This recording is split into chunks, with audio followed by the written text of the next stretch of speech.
It's day 424. It's also July 3rd, 2020, and we are in Jensen, Utah. You ever wake up in the morning and ask yourself, what am I doing? And more importantly, why? Yeah, me too. Hi, my name's Craig, and this is my story. A story about life out there.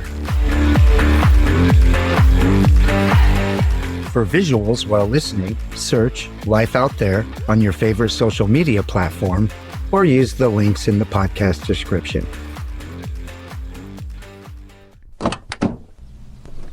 Talk about random when it comes to our travel plans these days. A couple of days in, up in Ashley National Forest, I was studying the map one afternoon, and I decided that heading any deeper into Ashley National Forest would eventually bring us to the Flaming Gorge Recreational Area. And having already seen that, I decided we needed to do a little backtracking. I wanted to get deeper into that corner of Colorado and Utah that we hadn't seen. We were actually headed back towards the Colorado border when we passed through the tiny little town of Jensen, Utah. And just after crossing the bridge over the Green River, a right-hand turn would take us just up the road a bit to our next address. For the next couple nights anyways, it was a pretty cool change in scenery. Within 25 or 30, maybe 40 miles, we'd come back down out of the Ashley National Forest and back into the arid, high desert surroundings of the Uinta Basin. And a pretty convenient pull-out just to the right of the road allowed us to pull right down in next to the river. Levelers down, awnings out, and we were ready to hang out for a bit. Enjoy some time watching the Green River roll by each day. On its way from the Wind River Mountains in Wyoming, passing through Utah, and right by us here in Jensen, on its way into Colorado, where it joins up with the Colorado River some 200 miles from here. And it's pretty cool knowing that as we sit here next to the Green River in Jensen, Utah, in the middle of one of the richest fossil beds on the planet, and staring off into those mountains, imagining 150 million years ago, when the fossils being dug up today were still alive and well. And for millions of years, they roamed the lands here. But lands that look nothing like what I'm looking at. Instead, an immense floodplain, loaded with rivers and lakes, and thick, lush foliage, creating the perfect jungle-like home for massive creatures like that to live, to wander, to hunt. And then, what it would have been like on that day. Scientists now refer to it as an extinction event. That day, when a massive asteroid strikes the Earth, and setting into motion a cataclysmic series of events. Volcanoes, earthquakes, sudden climate change. The series of events that would end a species nearly overnight and set into motion yet another series of changes. Changes that would take millions of years to put this corner of Utah and Colorado back together, looking as it does today. And imagining even more about what the next event looks like, long after I'm gone, when the universe decides once again that it's time to wipe the slate clean, start over, again. And then, shifting my gaze, only slightly, back over the bridge we crossed to get here and into Jensen. And curiosity shifts again to this town and the 400 or so folks that call it home. Why's Jensen here? How did Jensen happen? that after centuries of Native American inhabitants, and after Spanish explorers had barely more than passed through, well, it was 1869 when a 2-year-old Norwegian boy named Lars Jensen would land in New York with his family. They'd initially moved to New Jersey for a brief period, but then they'd set out west in search of this new world that everyone was talking about. The family would eventually make its way to this corner of Utah in 1877, when Lars was just 7 years old. But he'd spend his life here, growing into a respected member of the community. He found his living prospecting and providing ferry services along the Green River, and eventually the town would be named for Lars. And this community, Jensen, would remain largely as it is today, throughout its history. A quiet little place in a vast region of high desert, not so far from the foothills of Ashley National Forest, a place where the fertile soils and the life-giving waters of the Green River provided the perfect spot for folks to make their way farming and ranching.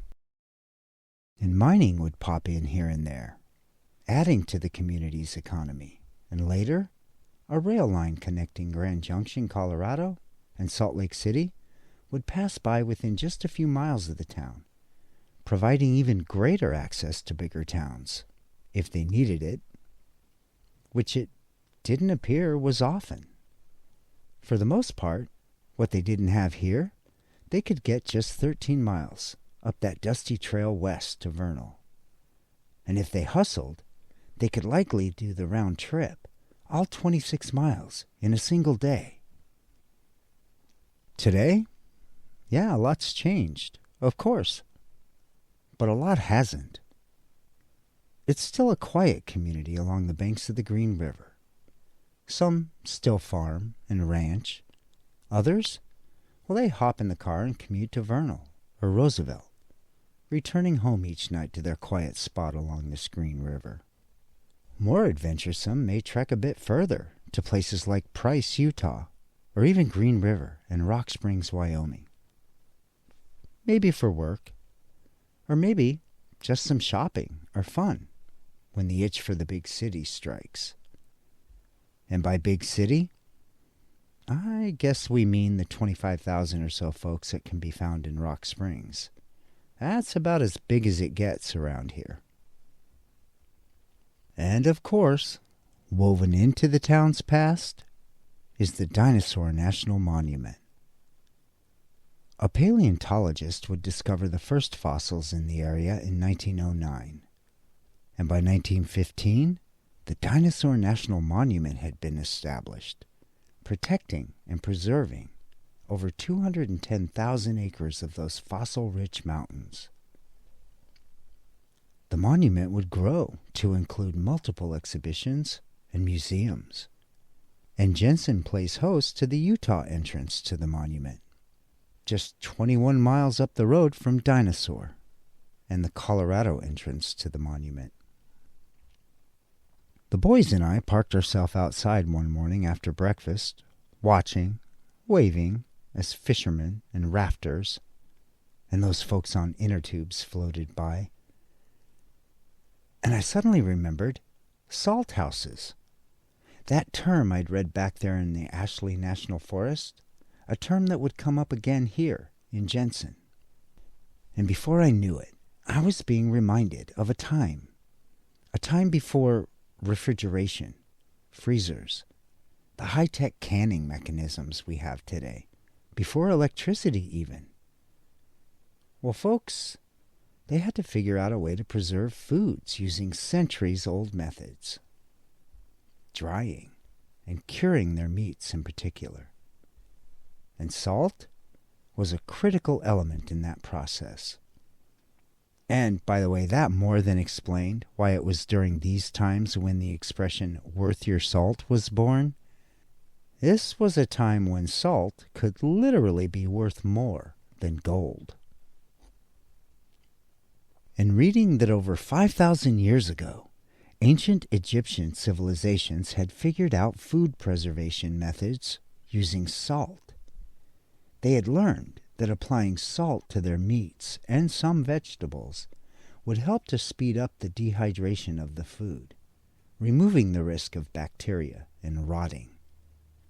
And somehow, those methods would be passed down through generations and find their way across the globe, including the wide open spaces of a brand new United States, like here in Jensen, Utah in the 1800s, where settlers would build salt houses, a simple and small structure built to store salt, keeping it dry and safe from animals. The structure was also used for food storage during and after the curing process. Some were made of wood, others of stone, and it was interesting to me that I had not read about salt being a key component of the trading activities of the time. But it was. In some areas, salt could be extracted from bodies of salt water. In other areas, natural salt springs or mines would provide the source. But in areas without either of those accessible, trade was often their only access to the mineral, making it extremely valuable. And by the late 1800s, salt mining had become a thing across the country, on a commercial level even, as natural deposits of salt were discovered and methods for extracting it from the earth were being developed. And so much work! It's easy to see how these folks kept so busy all the time.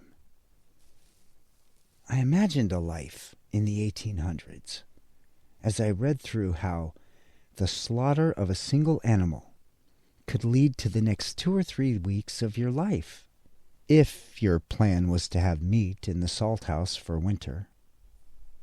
First, butchering the meat into manageable cuts and pieces, rinsing and drying the meat to remove the yucky stuff and patting it dry, and then beginning the salting process with a generous rub over all surfaces, and then layering the salted meat into a large container, making sure to add yet another layer of, yup, you guessed it, salt, between each layer of meat, and keeping the container covered with cloth or some sort of lid, preventing dust, dirt, bugs from joining the party, and checking and turning the pieces every day to ensure even curing.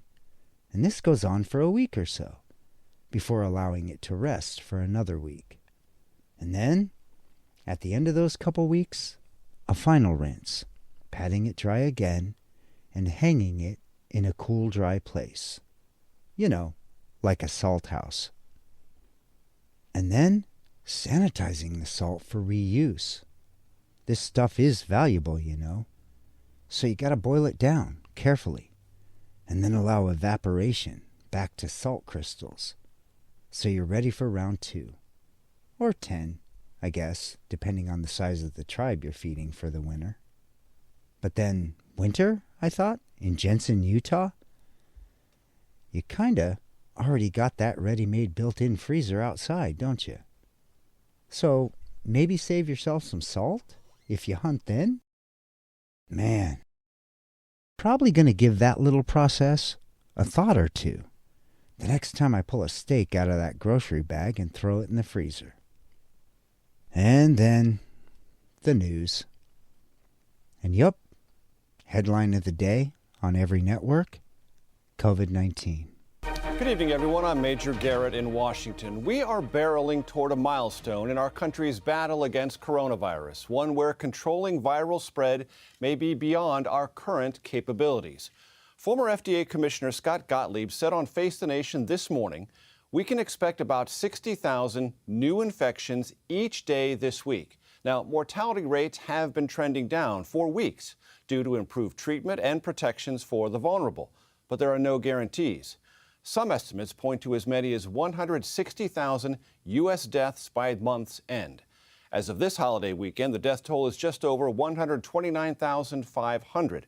The virus, as we know, is everywhere, but there are 4 areas of accelerating spread. But enough of that. We're doing our part.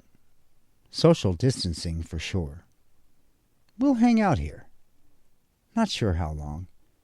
Kind of getting itchy feet again. I'm thinking back to that dirt road we passed on our way out of Colorado a couple days back. A simple 2-track, but it seemed to wander forever north into those mountains. The sign?